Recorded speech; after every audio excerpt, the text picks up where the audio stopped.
organizers in BAM, who's a terrific speaker and an awesome organizer who has experience organizing successful campaigns against police brutality around Malice Green and also around Oscar Gregg in building the public tribunals and doing the actions that we need. And I want her to share her experience before we do anything, because I think it will help us understand where we need to go.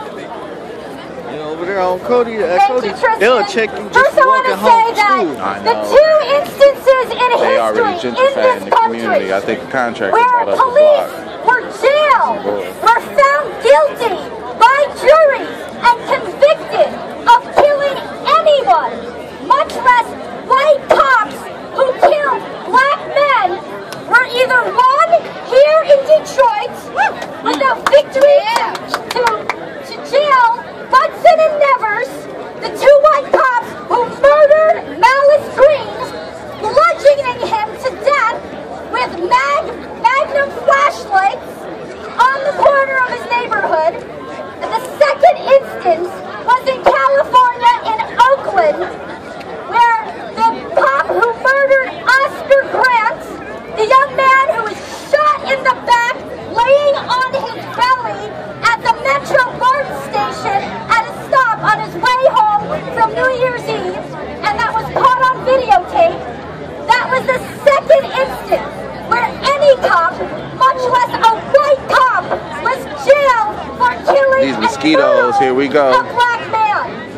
This despite the fact that 350 people are murdered by the police while the police are on duty every year in this country. That means in 5 years, we have, I'm not good at math, a lot of people, right, who were killed in 10 years, in 15 years, in 20 years. Anyway, tell me, how many thousands of victims of racist police murder get away with it? 350 per year. So we're going to change that. In the city of Detroit, it reaches For Ezel Ford, 400 kids. for any of the new victims of racist police murder today, we've got to draw some lessons.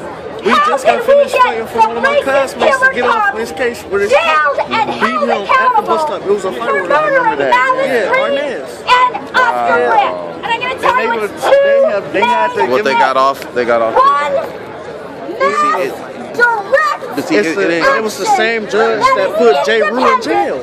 Where we take matters into our own hands. Yeah! We can have no reliance on any political establishment, whether it's a Democratic mayor or a Republican mayor, whether it's an elected city council or an emasculated city council. Dictatorship! Right, we're under a dictatorship. We can have no reliance on them. We can have no reliance on the district attorney, because the DA is nothing but the cop's attorney. So to get the cop's attorney to actually try to prosecute his own people clearly almost has never happened in this country. And we can of course have no reliance on the police or their investigation or on any investigation by the Department of Justice that are simply conducting federal level cover-ups that the police are conducting at the local level. We've got to take mass, direct action in our own hands. That's right. That's what the people of Ferguson, Missouri have been doing every day this past week. And ignore what the media says, ignore what some celebrity, civil rights leaders or ministers may say, and also ignore in the end what any attorneys are advising to the families as they promise to throw some money at them to try to appease their pain.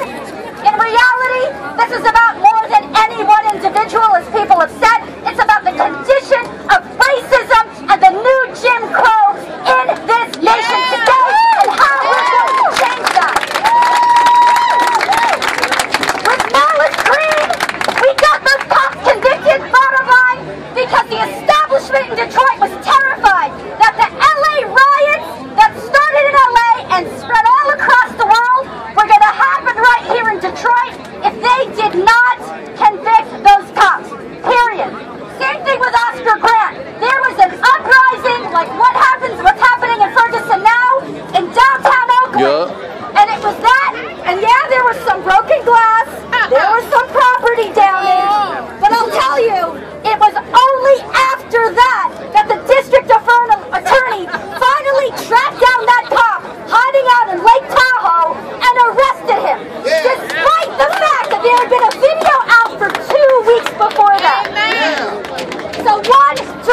to hear that something's happening and then sort of coming out and assuming that it's sort of going to happen. We've got to have our own demands. We've got to make clear that we define what justice means. And that it's not enough to just name the names and keep listing them, and it's not enough to pray and to mourn. We've got to organize and we've got to demand change. What does that mean? One, jail the killer cops.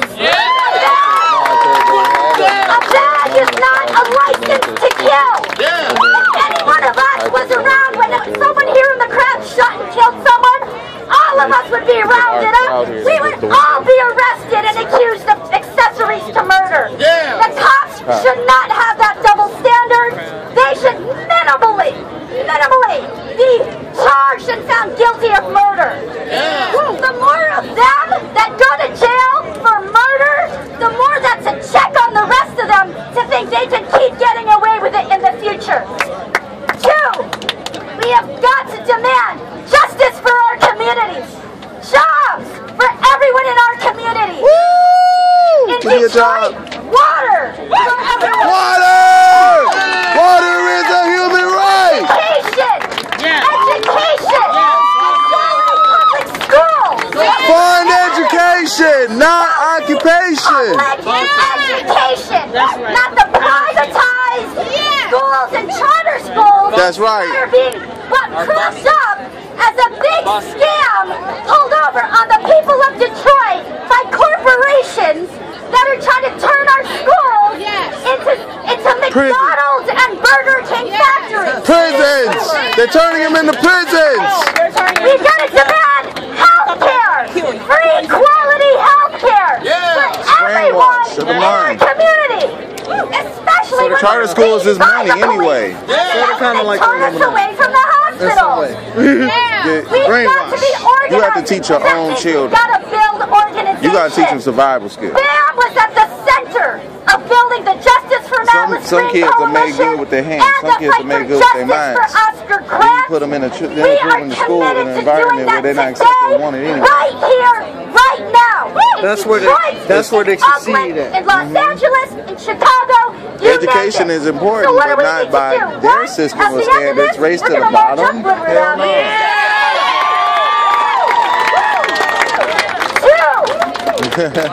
Anytime anyone hears that the police have shot another person in Detroit, anytime you hear that someone's brother is having a mental breakdown and waving a knife or a gun, and that the cops are lined up outside their house, get your camera out. Get your camera out, but call BAM. Call us and mobilize and get everyone out, and we will protect those people. We will make sure there isn't another case of another person who may be mentally struggling in whatever ways because they're disabled or because they're having a mental breakdown, who's the victim of the cops.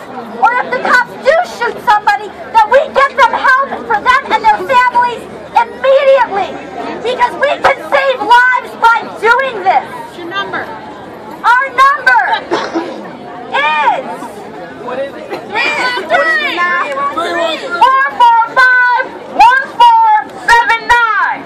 445-1479. Again, 313-445-1479. That's English. That's Tristan Taylor. Now for Spanish, the number is 980-7079. That's Maria.